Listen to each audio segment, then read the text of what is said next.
Jackson, so when the right or wrong, I'll be with you. I'll do what you ask me to. I believe that I belong by your side, right or wrong, right or wrong, if I do. All my love, all the way. I believe that I belong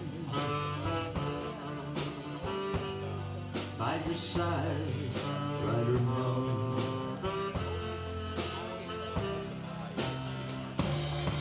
If it's wrong for me to love, must be wrong for me to care. If you not say my life with you, I'll share, right or wrong, day by day. All my love, all the way. I believe that I belong by your side, right or wrong. Jim Jeremiah was up on the sax.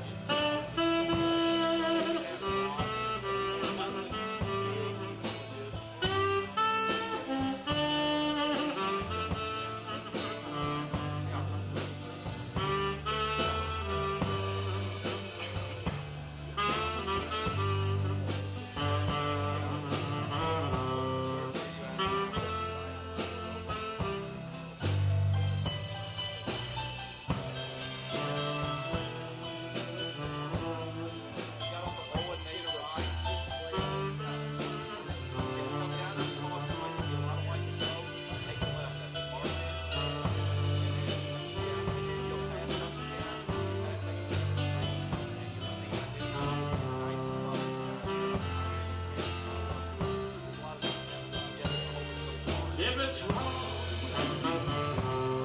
for me to love you, must be wrong for me to care. If you never say you love me, darling, my life with you I'll share, right or wrong, day by day. All my love, all the way. I believe that I belong by your side, I belong. I believe that I belong by your side, right or wrong.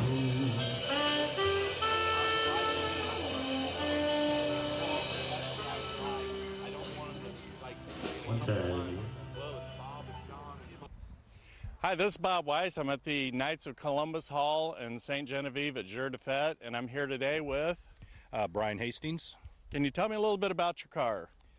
Yeah, this is a 1986 Corvette that me and my father purchased after spending a couple of years looking for a car for him. He's retired from General Motors, and he built Corvettes there in the glory days in the 60s.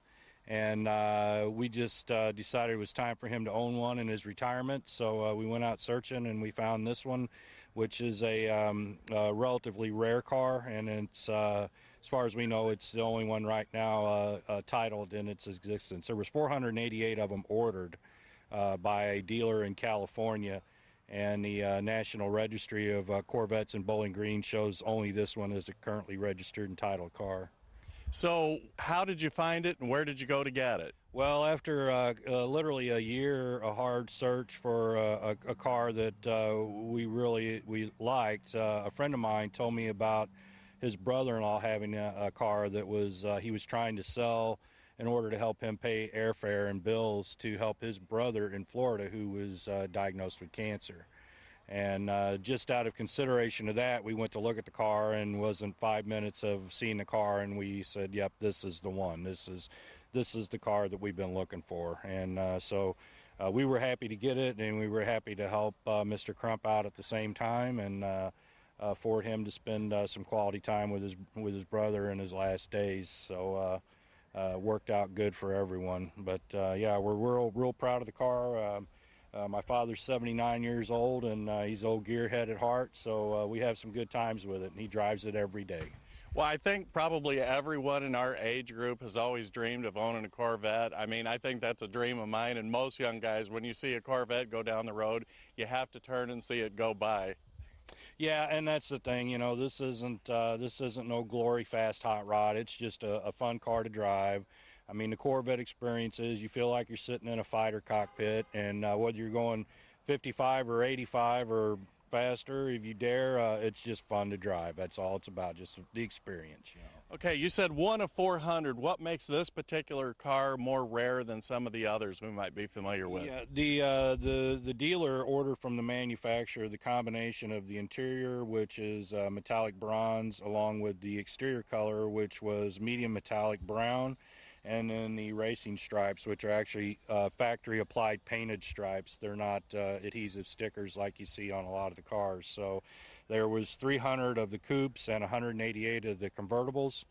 And the dealer canceled the order upon receiving the notice that the final car was in production, and this is the final car. This is number 488. And then it also has the aluminum heads, which were limited in '86 to convertibles only. But GM had a problem with the castings on the iron heads, and they put the aluminum heads on 100 of their coupes, but they were all 100 of this car. So, like I said, there's a lot of things about it that make it unique, but the main thing is that the registry is only showing this one actively titled. There might be some in storage somewhere, but we haven't been able to locate them.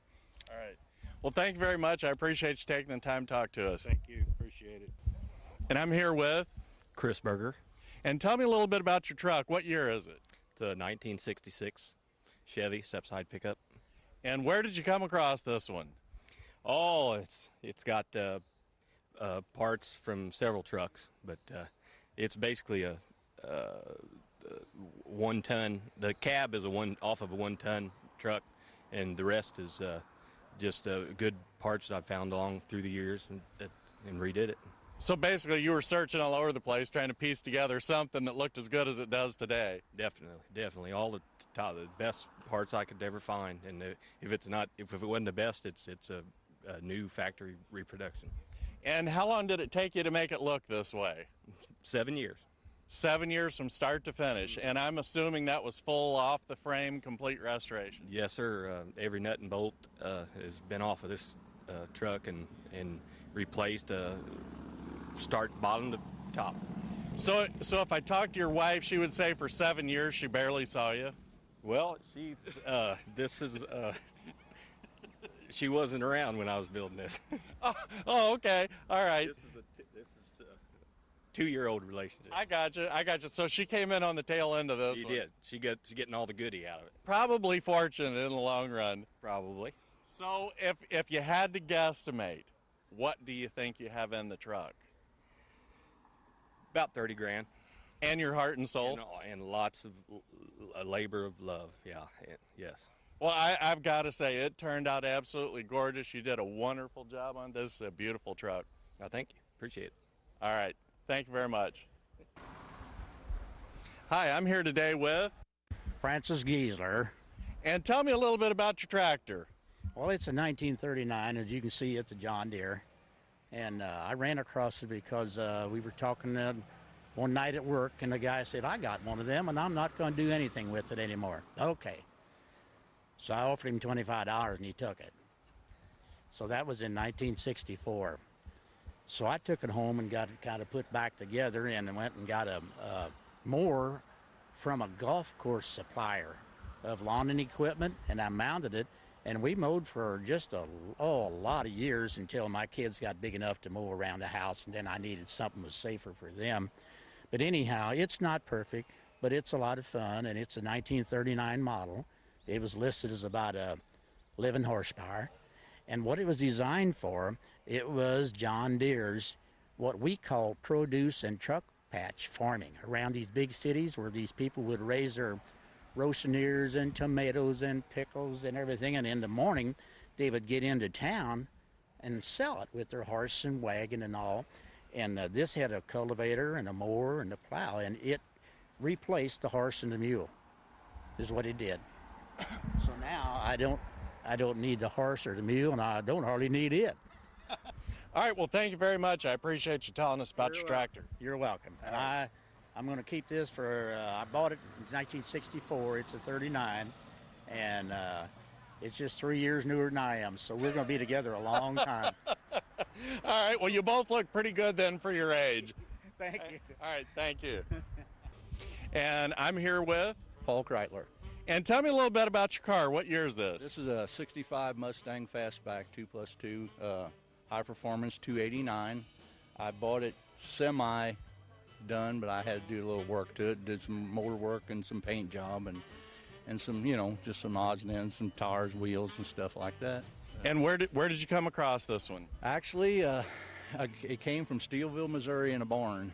A guy had it and had a little family problems, and he hid it in the barn, and whenever he got done, he decided to sell it. So you hear all these old stories about, I know about a car sitting in a barn, but you're actually living proof that those exist. That one did come out of a barn. It was stashed in a barn. All right. And when you actually got it, what condition was it? It was fairly rough because the squirrels and the mice and the stuff had been all through. The chipmunks had been through it. The carburetor was full of nuts from off the trees, and something had fell on the roof over the time being and bent the roof down, and you know that's kind of stuff I had to redo. It had been fixed, but it had been sitting for a long time. So how long did it take you to actually get it where it is today?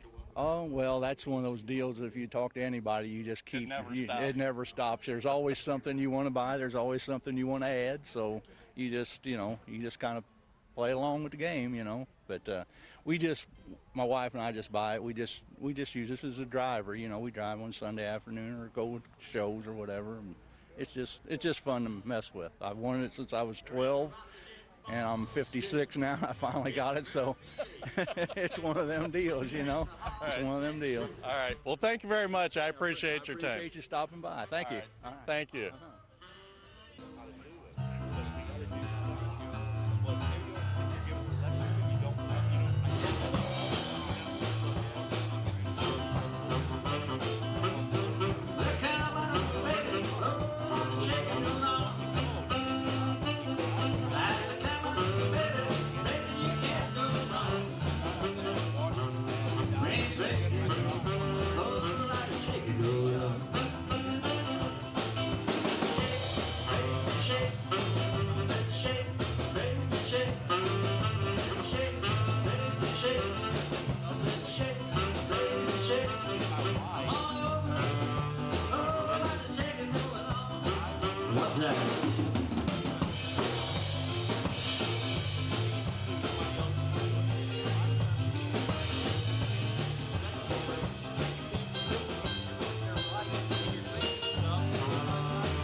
One time.